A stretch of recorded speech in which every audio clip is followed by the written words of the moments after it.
All right, we are going into our winners finals for the day. The Imperial Knights, unfortunately, forfeiting their semifinals match. They did not show up today. So we will be going straight into the winners finals between Maenad Ryders and the Skyborne. We've got some interesting ship builds on both sides for this Peryton Rumble match. So let's take a look. First off, for the Maenad Ryders, we have Hephaestus. Also, feel free to let me know, guys, if I need to pump in a little more game audio. But this is a Junker piloted by Arius. Left side dual Banshee, front Artemis. Right side dual light Carronade. For their ally, the Broodlord, piloted by Skybox. Left side Artemis Gatling, front Artemis, right side Gatling Mortar. Alpha Mike Foxtrot, the first ship of the Skyborne, piloted by Dark Knight.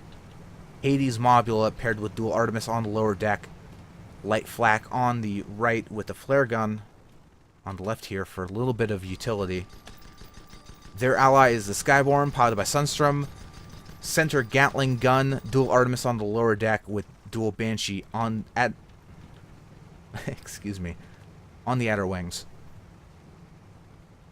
And so it looks like the Mobula's going to be trying to hold the high position here. Alpha Mike Foxtrot is the only ship in this match which is elected to take a long-range piercing weapon. So the Mobulas will have a little bit more long-range firepower. The Hades combined with, I want to say we have 2 arts on each of these blue mobs. And Hephaestus peeking out a little bit here. Definitely does not want to get back behind that cover. Just seeing what's up with blue team, getting some spots. And I'm sure we'll see red reposition here. It's going to be a little tricky because the onus is definitely on red team. Has more close range firepower here. And they also have the close range maneuverability advantage. So if they can close the distance on Skyborne, if they can somehow trap them,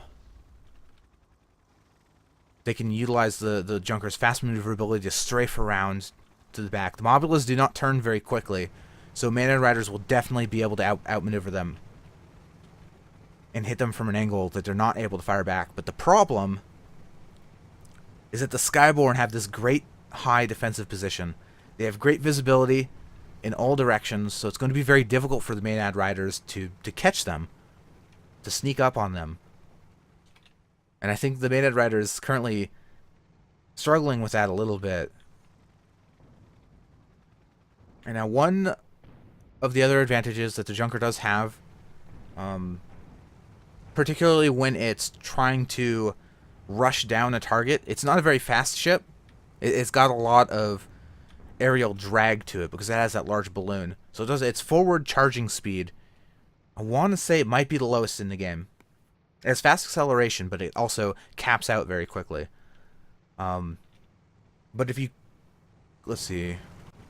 Alright, both these Junkers do have hydrogen. If you come in low with the Junker, its large balloon, you can utilize the balloon to block a lot of the incoming shots and try to protect your lower deck weapons from Artemis disable.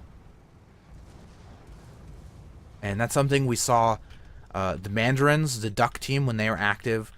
They had a very strong dual Junker composition, and we saw them utilize their balloon a lot in that way as kind of a shield for their other components. Broodlord poking out a bit, but realizing this is not the spot, so Broodlord gonna back right on out, and they're just gonna keep trying to negotiate a situation where they can close that distance. It's very tricky. And Skyborne has been known, Sunstrom, leader of Skyborne, has been known to perform some very strong defensive play. You know, I feel like they're very comfortable on dunes, very comfortable on water hazard, on the more wide open maps, and we see them here on Peryton, following that same playstyle. Sunstrom really likes his Mobulas.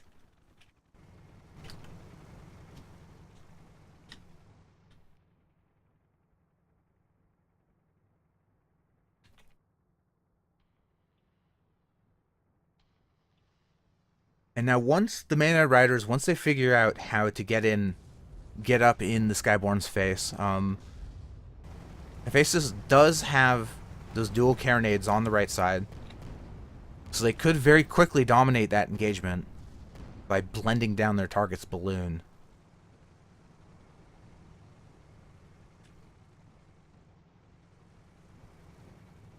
Skyborne realizing that, but he's still playing this very carefully. He's pushing forward a little bit.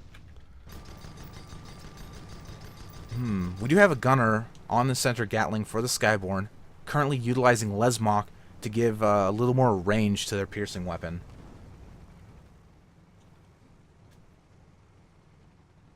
Not often that you see a gunner being placed onto a Gatling gun, but in this spot with the solo Gatling on the Skyborne being the only piercing weapon, I think it makes a little sense.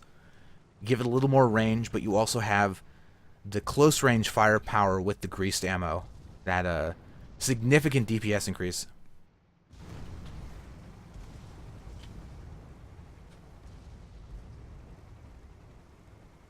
And they're just kind of Maenad Ryders, they're figuring out what to do. They're just kind of poking out a little bit over here, poking out a little bit over there, seeing if they can try to catch Skyborne where they're unprepared. And I think they're just gonna keep doing that. And now with the Skyborne, the ship, the Skyborne, is a little ahead of his ally. So no, I don't think they want to commit to this either. Maenad Ryders are being extremely careful here. We saw in the previous game how quickly Clan's galleons got just bursted down by the dual mobs, and the Maenad Ryders know that if they expose one of their two ships for too long, they could face a very quick death themselves.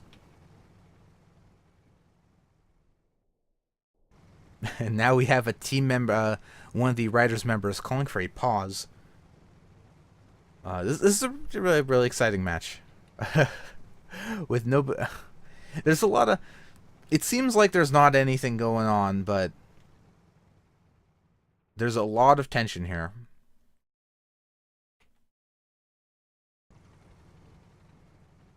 And we do have a pause confirmed by our match referee, so we're going to be holding here for a minute here. It looks like one of the members of the Broodlord, Jake Shriver, did crash out of the game. And he appears to be reconnected, so we should be getting this match continued in just a few seconds.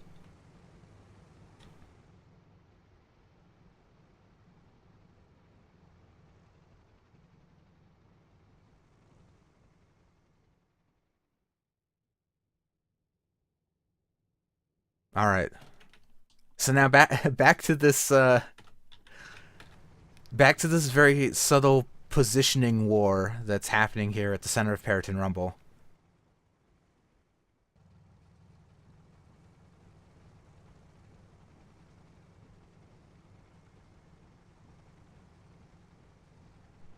It is very interesting to see how the different Ryders teams, how their play styles are. They have very different play styles. Oh shit! Oh god! Oh no! The Joker! What? Oh, I haven't seen that happen in a very long time. Oh no! And Skyborne are gonna press his advantage. They're gonna move in. Oh no, Broodlord has lost his ally to the terrain, and now facing the Alpha Mike Foxtrot, and soon the Skyborne, I'm sure. So that's a bug in the game, where if multiple points of your ship hit a terrain piece in a very specific way, the game moves you into the terrain, at which point you take infinite impact damage and your ship immediately dies. That used to be a bug that was extremely prevalent on this map, maybe 2 years ago. But at the current time, it's extremely rare. I have not seen that happen. I have one clip of that famously happening in a I want to say a Sunday Rumble match in 2013. But wow. As it stands now, yeah. Skyborne definitely taking advantage of the instant death, breaking up the Maenad Ryders. Very defensive posturing back and forth. They use that opportunity to move in. They got the kill on the newly respawned Hephaestus. Maenad Ryders, that's just thrown the red team into disarray, and they haven't been able to really get their wits about them. And now Broodlord he has to get out of this situation. He has to survive long enough for his ally, the Hephaestus, to rejoin the fight. And Hephaestus has spawned back in, but not before the Skyborne has found Broodlord, and we see some Gatling fire coming out. Thankfully, Junker's large balloon going to be blocking the Gatling shots from hitting the hull armor. And now Hephaestus has chosen this opportunity to try to take some of the heat off of their ally, but now they're taking the dual focus of Skyborne. I don't know if this was the best decision. Hull armor going down, ship going down, so many Artemis coming out. And in trying to support their ally a little too much, they expose themselves to the focus fire of the Skyborne, and now their ally's back in the same situation, with Hephaestus dying again. I think Hephaestus has died 3 times in this match. I don't think the Broodlord actually has not taken that much damage.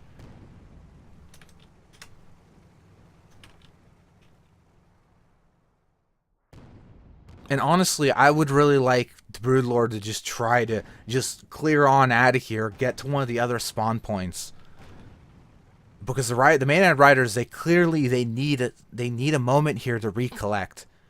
If they keep running back into this fight, I do not think it's going to go in their favor. They need to completely disengage and come up with a new strategy. Because again, we have this close spawn from the Hephaestus, already Gatling coming out from the Skyborne. Both the blue Mobulas are ready. They're ready to engage whoever comes out of this spawn. And we see Gatlings going in on the Broodlord.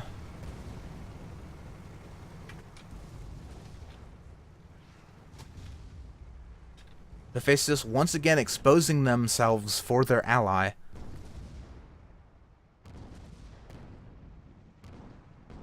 Now Broodlord going to be moving forward. They're trying to kind of split the incoming damage between their 2 red ships. Because once Hephaestus' armor gets low, they back out, then the Broodlord goes out. But the strategy is not going to work, because it means they're never... If red team is kind of going out one by one, they're never going to be able to muster out enough combined fire to do any real damage to these Mobulas. And already Broodlord taking about 50% permahull damage.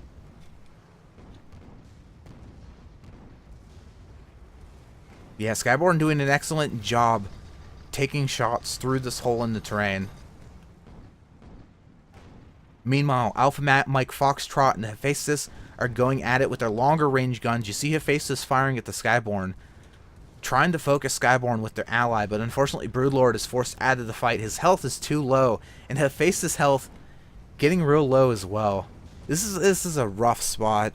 Both the Junkers just haven't found an opportunity to engage their enemies together. They keep being forced out by the massive amount of damage coming from these 2 blue Mobulas. And in the process, they've taken so much damage that any hull break for the red team is going to result in and certainly immediate death for one of these red Junkers.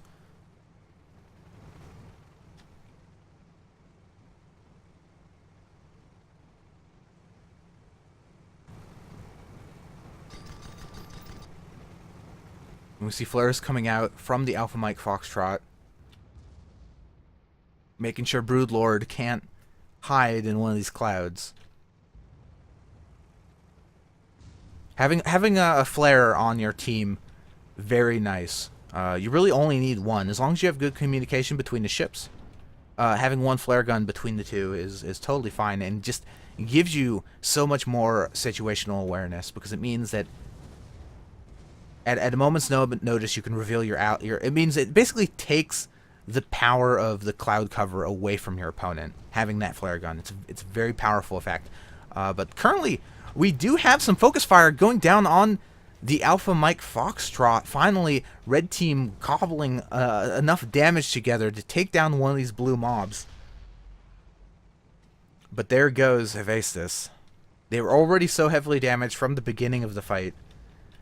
Oltik was a single hull break, and Broodlord is in the same state as well. If Broodlord's hull armor goes down, it's currently on fire as well.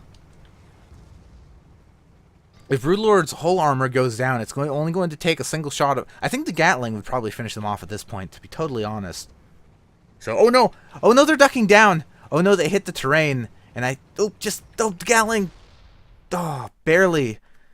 The balloon blocking most of that Gatling fire, but all it took was 1 or 2 shots to finish off the Broodlord. Very strong 5-1 victory for the Skyborne. The dual junker composition really not working out. It's also hard to figure out how much of that fight gets attributed to them hitting the terrain and getting imploded. Definitely a heartbreaker for the Maenad Ryders.